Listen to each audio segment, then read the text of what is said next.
உன் ஒரு மாத சம்பளத்துக்கே சமம் இல்லைய கண்ணாடி. என்ன திமிரு உனக்கு? மேடம் வேலை தான் வேற. நண்பர்கள் அனைவருக்கும் வணக்கம். இன்னைக்கு இந்த காணொலியில ஒரு அருமையான கதையை தான் நான் உங்ககிட்ட சொல்ல போறேன். கண்டிப்பா இந்த கதை உங்க எல்லாருக்குமே பிடிக்கும்னு நம்புறேன். ஆக்சுவலா அனன்யான்ற ஒரு பெரிய பிசினஸ் மேனோட பொண்ணு இருக்காங்க. அவங்கள பொறுத்த வரைக்கும் எல்லாரையும் மதிக்காம பேசிட்டு இருக்காங்க.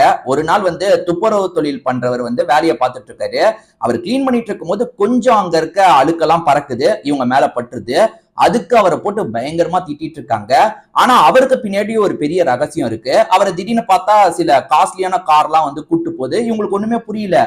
உண்மையாலே இவன் துப்புரவு தொழில் பண்றவனா இல்ல இவனுக்கு பின்னாடி வேற ஏதாவது ரகசியம் இருக்கான்ற மாதிரி அனன்யா யோசிக்கிறாங்க. அதுக்கப்புறம் அனன்யா வாழ்க்கையில என்னெல்லாம் நடந்ததுன்னு சொல்றதுதான் மீதி கதை.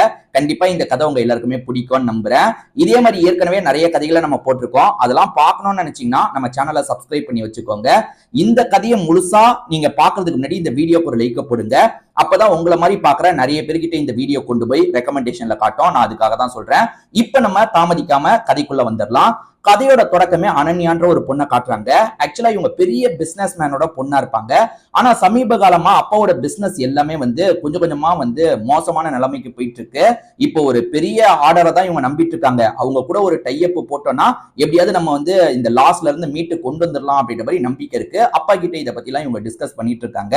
அப்படி டிஸ்கஸ் பண்ண அனன்யா இருக்காங்கல்ல, கிளம்பலான்ற மாதிரி வாசல் கிட்ட வரும்போது அங்க துப்புரவு வேலை பாக்குற ஒருத்தர் இருக்காரு. அவர் பேரு ராஜேஷ். அவர் கிளீன் பண்ணிட்டு இருக்கும் போது கொஞ்சம் மண்ணெல்லாம் பறக்க ஆரம்பிக்குது பாத்தீங்களா, அந்த மண்ணு இவங்க மேல பட்டுருது. அனன்யா பயங்கர கடுப்பாயிடுறாங்க. நீ ஒழுங்கா இந்த விஷயத்தெல்லாம் பண்ண மாட்டியா, இப்படிதான் பண்ணுவியா, என் புது ட்ரெஸ் ஸ்பாயில் ஆயிடுச்சு பாரு அப்படின்ற மாதிரிலாம் சொல்லும் போது, நீங்க வந்ததை நான் கவனிக்காம விட்டுட்டேன், என் மேலதான் தப்பு, என்ன மன்னிச்சிருங்க அப்படின்ற மாதிரி அந்த துப்புரவு தொழிலாளி ராஜேஷ் இருக்காருல, இவங்க கிட்ட மன்னிப்புலாம் கேட்கிறாரு. ஆனா இவங்க அதை கேட்கிற மாதிரியே இல்ல, கண்ட மேனிக்கு அவரை திட்ட ஆரம்பிக்கிறாங்க. அவர் பார்த்துட்டு இருக்காரு பாத்தீங்களா, அந்த தொழிலை பத்தி எல்லாம் ரொம்ப மோசமா பேசிட்டு இருக்காங்க.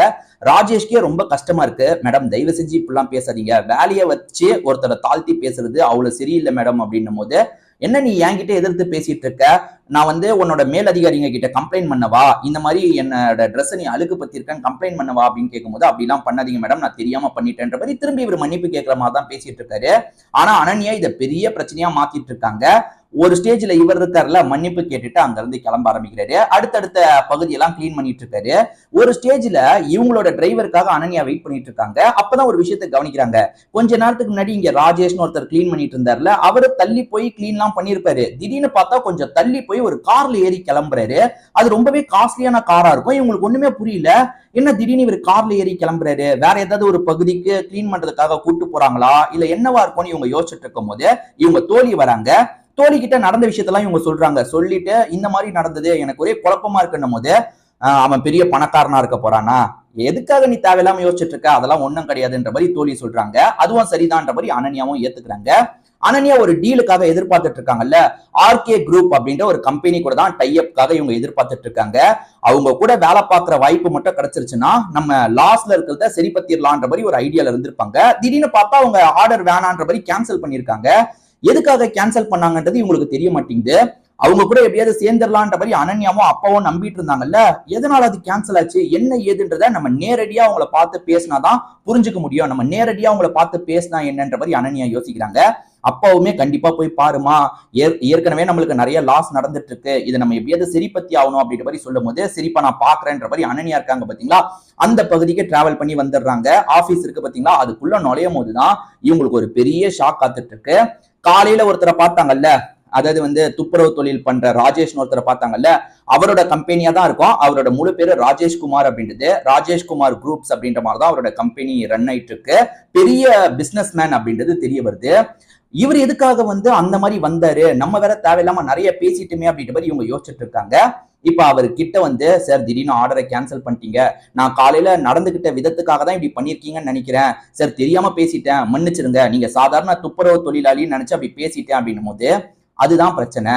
அதாவது ஒருத்தரை நீங்க அவங்க செய்யற வேலையை வச்சுதான் ஜட்ஜ் பண்ணுவீங்களா, அது எப்படி சரியா இருக்கும், இதுக்காக தான் நான் டெஸ்ட் பண்றதுக்காக வந்தேன். நான் எப்பவுமே பெரிய ஆர்டரை யாருக்காவது தரேன்னா அவங்க நல்லவங்களா இருக்காங்களா, அதாவது அவங்க எடுத்த வேலையை சரியா செய்யறாங்களா இல்லையான்றத பார்க்க போறோம் அடுத்தடுத்து. ஆனா முன்கூட்டி அவங்க சரியானவங்களா இருக்காங்களா நல்லவங்களா இருக்காங்களான்றத செக் பண்ணுவேன். அதுக்காக தான் அந்த இடத்துக்கு வந்தேன். நீங்க நடந்துகிட்ட விதம் கொஞ்சம் கூட சரி கிடையாது. அதனால உங்க கம்பெனி கூட என் கம்பெனி சேர்ந்து செயல்படாது. நாங்க வேற ஒருத்தங்களுக்கு தான் இதை தரப்போறோம். நீங்க கிளம்பலாம் அப்படின்ற மாதிரி சொல்றாரு. ஆனா அனன்யா இருக்காங்கல்ல, சார் தெரியாம பண்ணிட்டேன் சார், என்ன மன்னிச்சிருங்க சார். ஏகப்பட்ட லாஸ்ல எங்க கம்பெனி போயிட்டு இருக்கு. இந்த வாய்ப்புக்காக தான் நாங்க ரொம்ப எதிர்பார்த்துட்டு இருந்தோம். தயவு செஞ்சு எங்களுக்கு வாய்ப்பை தாங்கன்னு கேட்கும்போது, உங்ககிட்ட டேலண்ட் இருக்கு, அதனால தான் உங்க கம்பெனிக்கு இதை தரலாம்னு நினைச்சேன். ஆனா நீங்க இந்த மாதிரி பண்ணதை என்னால ஏத்துக்கவே முடியல, சாரி என்ன மன்னிச்சிருங்க, நீங்க கிளம்பலாம் அப்படின்ற மாதிரி சொல்றாரு. அனன்யாக்கு என்ன பேசுறதுன்னே தெரியல. சரி இதுக்கு மேல இவர்கிட்ட கெஞ்சி என்ன ஆக போகுது, நம்ம வேலையை பார்க்கலான்ற மாதிரி வீட்டுக்கு வந்துடுறாங்க. அப்பா என்னாச்சுன்னு கேட்கும்போது இவங்க நடந்த விஷயத்தெல்லாம் சொல்றாங்க.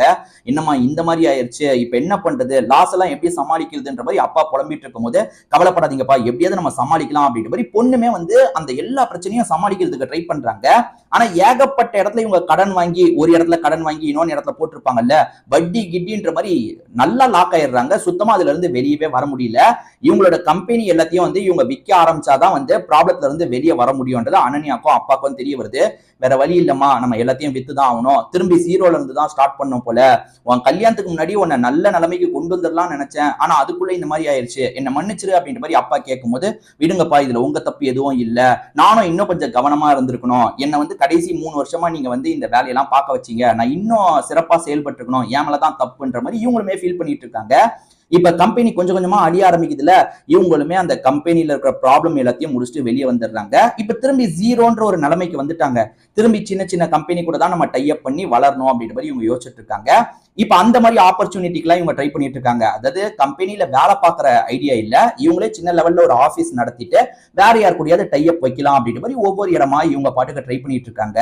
அனன்யா இப்ப கூட எதுக்காக ஒரு சின்ன கம்பெனி ரன் பண்ணலாம்னு நினைச்சிருக்காங்கன்னு பாத்தீங்கன்னா, என்னதான் இருந்தாலும் நம்ம முதலாளியா இருந்தோம், இப்பயும் முதலாளியா தான் இருக்கணும், திடீர்னு தொழிலாளியா மாறக்கூடாது, அது சரி இருக்காது அப்படின்றதுக்காக தான் சின்ன கம்பெனியா ஆரம்பிச்சு எப்படியாவது நம்ம முன்னாடி வந்துடலாம் நினைச்சிருப்பாங்க. பிரச்சனை என்னன்னு பாத்தீங்கன்னா, இவங்களால அந்த விஷயத்த முன்னாடி கொண்டே போக முடியல.